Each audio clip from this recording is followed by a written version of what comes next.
Hello everyone. तो इस video में आपको मैं अपनी 3 या 4 थ्योरीज जो हैं उसको ब्रेक डाउन करके एक वन शॉट वीडियो में समझाने वाला हूँ। ये 3-4 वीडियोस बन सकती थी पर मैंने सबको एक साथ कंबाइन करने की सोची है और मैं चाहता हूँ कि जो 3-4 मेरी थ्योरीज वो इसी में ही आ जाए, जिससे कि मेरे को अलग अलग मेहनत ना करनी पड़े। तो 15 या 16 मिनट में मैं अपने आपको सारी थ्योरी समझा दूंगा, एक बाय एक और एकदम प्यार से। ठीक है, समझते हैं स्पेस क्या है। ठीक है,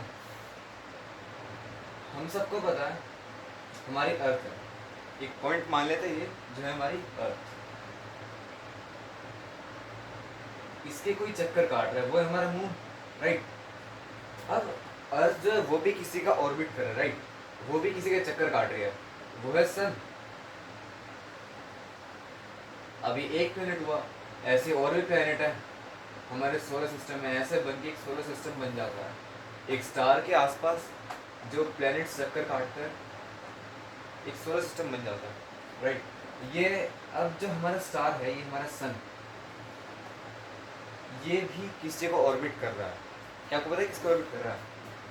वो ऑर्बिट कर रहा है हमारे centre of galaxy, which is a black hole, which is super massive black whole.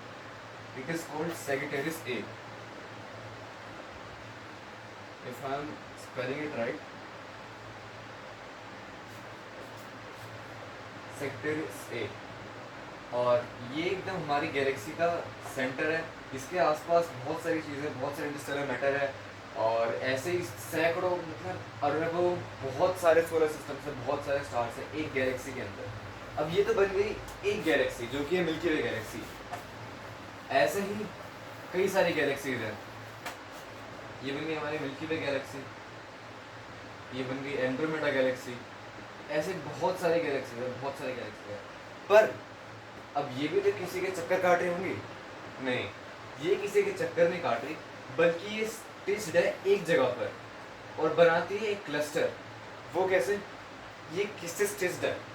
ये स्टिच्ड है डार्क मैटर से।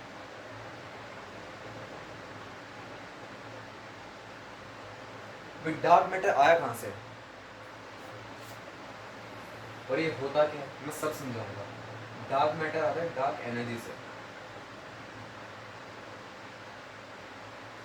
अब जब डार्क मैटर डार्क एनर्जी से आ रहा है, आप पूछोगे कि डार्क एनर्जी कहाँ से आ रही है?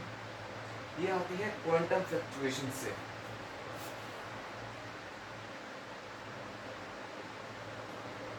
अब ये क्या होता है ये भी बाद में डिटेल्स में समझेंगे, पहले समझते हैं डार्क मैटर क्या होता है। एक बार मैं रिकॉर्डिंग चेक कर चल रही है नहीं, इट्स वर्किंग फाइन। अब समझते हैं डार्क मैटर क्या होता है।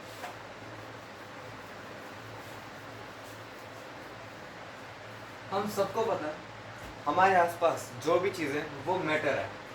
ये व्हाइट बोर्ड एक मैटर है, ये मार्कर एक मैटर है, इसके अंदर जो इंक है वो भी मैटर है। अब मैटर तो वो हो गया जिसकी हम प्रॉपर्टीज डिफाइन कर सकते हैं। राइट, हमें भी इनकी प्रॉपर्टीज पता है हमारे मैटर की। हम इसको टच कर सकते हैं, मैं बता सकता हूँ कि ये सॉलिड है, लिक्विड है। राइट, तो नॉर्मल मैटर तो ये हो गया। अब ये डार्क मैटर क्या है?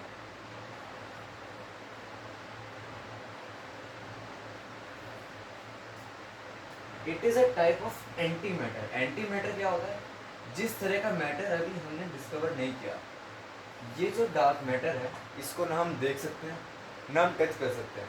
हम मान के चलते हैं कि ये एक वर्चुअल पार्टिकल्स का क्लस्टर है। राइट, एक वेब है जो हमारे यूनिवर्स में फैला हुआ है और उसी वेब ने क्या किया, सारी गैलेक्सीज को स्टिच करके रखा है। ये भी है कि जो गैलेक्सीज है वो अलग अलग ऑब्जेक्ट्स के ग्रेविटेशनल फील्ड की वजह से भी आपस में स्टिच्ड है, पर डार्क मैटर भी एक बड़ा रोल प्ले करता है। अब ये डार्क मैटर बनता है डार्क एनर्जी से, और डार्क एनर्जी किससे बनती है? क्वांटम फ्लक्चुएशन से। क्वांटम फ्लक्चुएशन क्या होता है? हमारा जो स्पेस है, आप समझते होंगे ये अर्थ है, इससे हम बाहर गए, अब ये वर्ल्ड आ जाती है पूरी। राइट, हम मून पे जाना तो मून पे जा सकते हैं, बट उसके आसपास तो वर्ल्ड है, एकदम एम्प्टी स्पेस है। नहीं, वो एम्प्टी स्पेस नहीं है। वहाँ पे आते हैं वर्चुअल पार्टिकल्स जो कि हर समय पॉप हो रहे हैं। वो वर्चुअल पार्टिकल्स आते हैं, एनिहिलेट होते हैं, पॉप होते हैं और एक्सपेंड होते हैं। इसी तरह से हमारा यूनिवर्स भी जो है एक्सपेंड हो रहा है, और इनको अच्छे से बताया गया हाइजेनबर्ग्स अनसर्टेनिटी प्रिंसिपल में।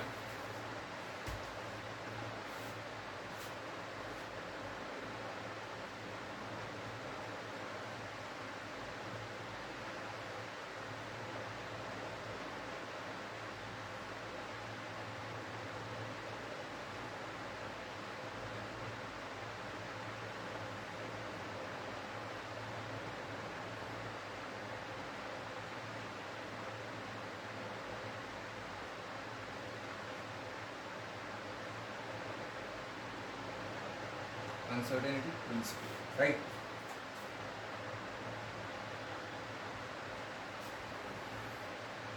अब जो हमारा यूनिवर्स है, मैंने बताया ये क्वांटम फ्लक्चुएशन की वजह से एक्सपेंड हो रहा है। डार्क मैटर है वो एक्सपेंड हो रहा है, राइट। पर अब बात आती है वो किस स्पीड से एक्सपेंड हो रहा है, क्यों हो रहा है, ये सब हो क्यों रहा है, मैं बताता हूँ। मान लेते हैं ये हमारा यूनिवर्स है, इसमें गैलेक्सीज हैं, बहुत सारी चीज़ें हैं, राइट। अब ये जिसकी एजेस है यहाँ से हर तरफ से एक्सपेंड हो रहा है, हम ऐसा अभी कह रहा हूँ मैं, और साइंटिफिकली भी प्रूव है कि हमारा यूनिवर्स एक्सपैंड हो रहा है, राइट। पर ये जो हमारा यूनिवर्स है ये लाइट की स्पीड से भी ज़्यादा एक्सपैंड हो रहा है, उससे भी तेज़।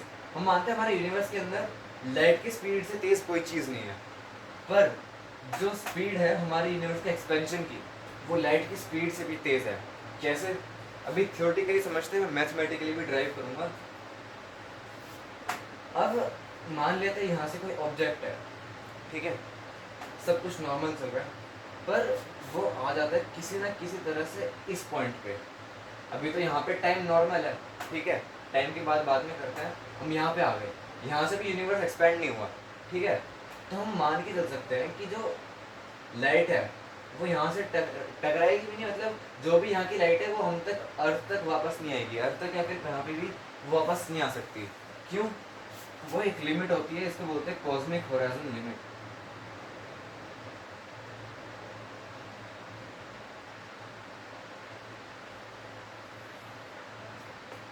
अब जो ऑब्जेक्ट है यहाँ से बाहर आ गया, ठीक है, टाइम चल रहा है, पर यहाँ के पर्सपेक्टिव से हम देखें तो यहाँ के लिए टाइम फ्रीज हो चुका है।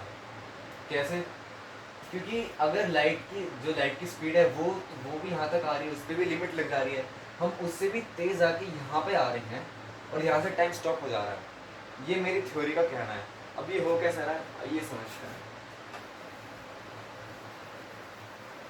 आइंस्टीन का फॉर्मूला था T dash equals to T by under root 1 minus v square by c square, right.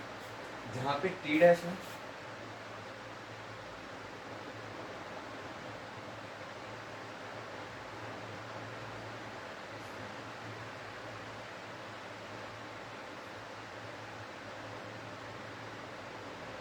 और ऐसे ये time of expansion of universe है, और ऐसे जो हमारा यूनिवर्स है हम यहाँ से बाहर निकल गए इस रिस्पेक्ट में टाइम, ठीक है, यहाँ हम बाहर निकल गए इस रिस्पेक्ट में जो टाइम है वो T डैश मान के चल रहा है। ये T है, ये नॉर्मल टाइम है जो हम इधर की कॉस्मिक होराइजन लिमिट के इधर मान रहे हैं। v equals to speed of object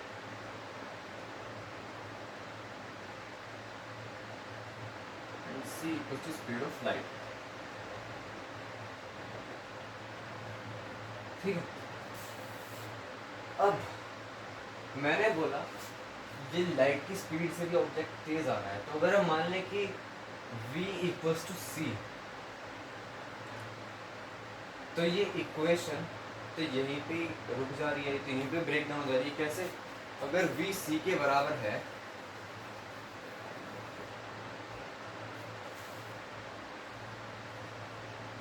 तो v इक्वल्स टू c, तो v square upon c square तो 1 हो जाएगा, और हमें पता है 1 माइनस 1 इक्वल्स टू 0, तो t अपॉन 0 जाएगा विच इज अनडिफाइंड, और हम ये बोल सकते हैं t डैश इक्वल्स टू 0, तो 0 ही तो आ गया, तो हम बोल सकते हैं इस रेस्पेक्ट में टाइम रुक जा रहा। इसको हम हबल स्पेस कांस्टेंट से भी समझ सकते हैं, पर वो कुछ ज़्यादा लेंथी हो जाएगा, मैं समझा देता हूँ या फिर मैं डिस्क्रिप्शन में फॉर्मूला लिख दूंगा, आप वहाँ से देख लेना। हबल कांस्टेंट था हमारा R equals to H naught C, as far as I remember, यहाँ पे हम VR equals to H naught C, ठीक है।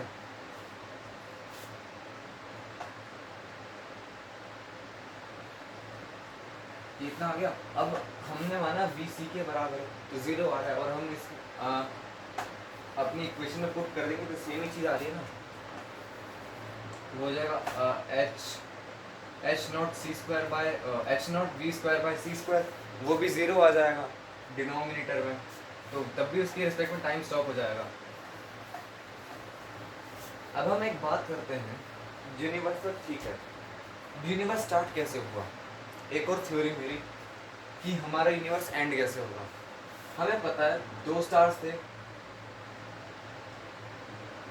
कोलाइड हुए, बिग बैंग हुआ, बिग बैंग थ्योरी है, 2 स्टार्स आपस में कोलाइड हुए, बिग बैंग हुआ, एनर्जी रिलीज हुई, हीट रिलीज हुई, इस वजह से कई सारे प्लैनेट्स बने, गैलेक्सीज बने, बहुत सारी चीज़ें आज भी बन रही हैं इसी एनर्जी और हीट के चलते हैं, ठीक है। अब ये जो हुआ बिग बैंग, हम सबको पता है कोई भी आप एक्सप्लोजन करते हो पहले उसमें से हीट बहुत निकलेगी, पर एक टाइम पे वो कम होती जाएगी, कम होती जाएगी, कम होती जाएगी, राइट। अब मेरा मानना ऐसा है इस थ्योरी के मुताबिक कि एक दिन वो हीट इतनी कम हो जाएगी कि हमारा जो यूनिवर्स है पूरा कूल डाउन हो जाएगा, वो फ्रीज हो जाएगा, और ये होगी cold heart death of the universe.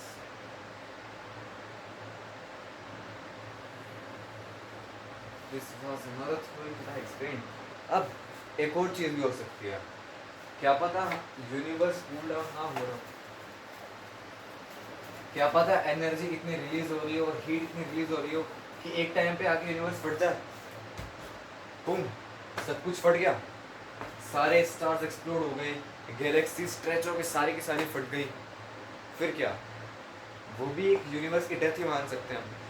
2 conclusions आते हैं हमारे पास, either universe will freeze, which makes more sense to me,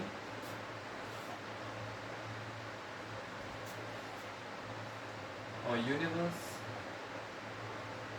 will explode.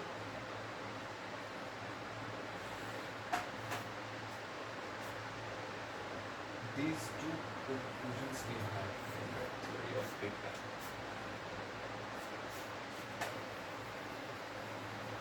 Right. अब हम बात कर रहे थे एक्सपेंशन की, हमने बात अब तक क्या क्या करी, यहाँ पे आओगे आप, गैलेक्सी से बाहर आओ, यूनिवर्स से बाहर आओगे, आपके रिस्पेक्ट में टाइम स्टॉप हो जाएगा। यूनिवर्स कैसे मरता है, मरने वाला है, खत्म होने वाला है, हम ऐसे बोलेंगे, मरना अच्छा नहीं लगेगा सर, हम ऐसा बोल सकते हैं यूनिवर्स का एंड कैसे होगा, राइट। और हमने आपको क्वांटम फ्लक्चुएशन भी पढ़ाया,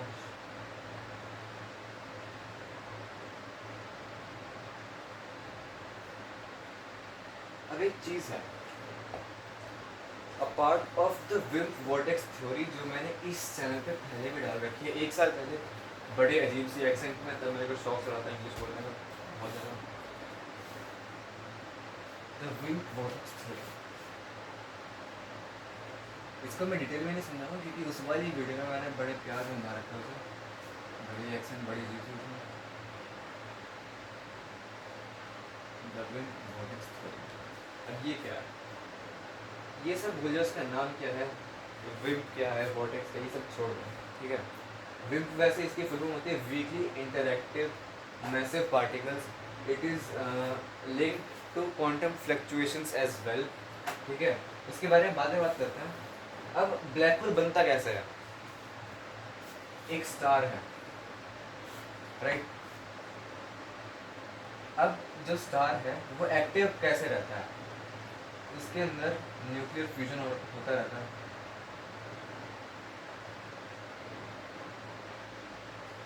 राइट, पर एक टाइम पे आके ये भी तो रुकना है। इन्फिनिटली न्यूक्लियर फ्यूजन तो उसमें हो ही नहीं सकता। किसी ना किसी टाइम पे आके उसका न्यूक्लियर फ्यूजन रुकना ही है, उसका गैसियस एक्सचेंज रुकना ही है। जब उस दिन इसका फ्यूल खत्म हो जाएगा, फ्यूल एंड्स, तब क्या होगा, इसका जो एक पॉइंट है जहाँ पे इसकी ग्रेविटी सबसे ज़्यादा है, इसका ग्रेविटेशन पुल सबसे ज़्यादा है, वहाँ पे ये अपने आप में सिमटता जाएगा, अपने आप में सिमटता जाएगा। ऐसे जैसे स्टार है, कोई स्टेयर मैं लेता हूँ, राइट, ये भी न्यूक्लियर फ्यूजन कर रहा है, ठीक है। यहाँ पे मान लो इसके एकदम सेंटर में कोई पॉइंट है ग्रेविटी का, जहाँ पे सबसे ज़्यादा है इसकी कोर, बोल सकते, जैसे अर्थ की कोर होती है ना, वैसे ही, ठीक है। इसका न्यूक्लियर फ्यूजन खत्म हो गया, अब ये क्या होगा, अपने आप में सिमटता जाएगा, यहाँ से भी इसका मास अपने आप में सिमटता जाएगा। तो अल्टीमेटली होगा क्या,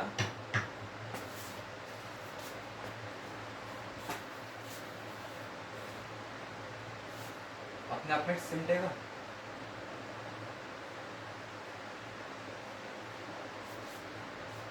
एक पॉइंट आएगा जहाँ पे ग्रेविटी बहुत ज़्यादा इंटेंस हो जाएगी, इतनी ज़्यादा इंटेंस हो जाएगी कि वो उस पॉइंट पे ग्रेविटी हो जाएगी infinite, undefined. Gravity will reach infinite and this point is called point of similarity. अब इन स्ट्रक्चर नहीं देख रहे हैं कैसे, हम बस एज्यूम कर रहे हैं कि हमारे ब्लैक होल में एक पॉइंट है, ठीक है।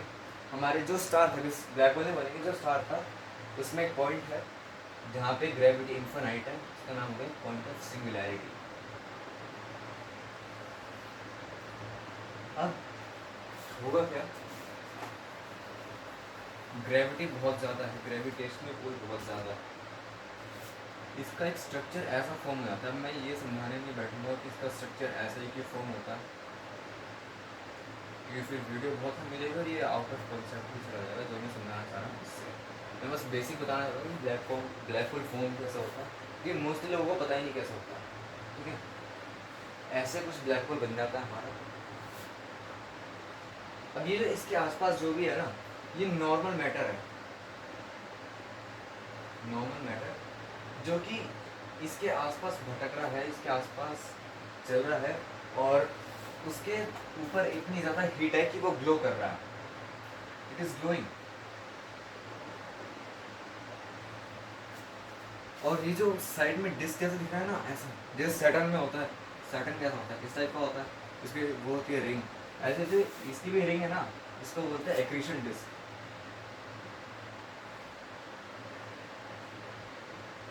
और इसके बीच में कहीं पॉइंट होगा हमारा पॉइंट ऑफ सिमिलैरिटी, जहाँ पे ग्रेविटी इनफिनिट होगी।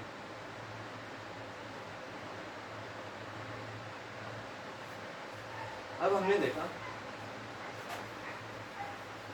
जो क्वांटम फ्लक्चुएशंस थे हमारे डार्क मैटर और डार्क एनर्जी का। अब डार्क मैटर जो है फॉर्म होता है, डार्क एनर्जी, राइट। अब डार्क एनर्जी क्वांटम फ्लक्चुएशन से फॉर्म होती है, पर एक और चीज़ इसकी कंडीशन है जो कि मेरी खुद की थ्योरी है, वो है इंटेंस हीट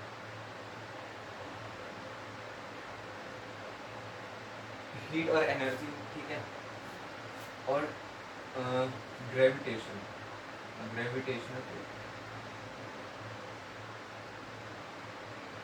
वही बात है, हीट, एनर्जी, ग्रेविटेशनल पुल, उस पर प्रेशर वगैरह लग रहा है, उसकी वजह से डार्क एनर्जी भी एमिट हो रही है हमारे ब्लैक होल से। वो कैसे मैं बताता हूँ।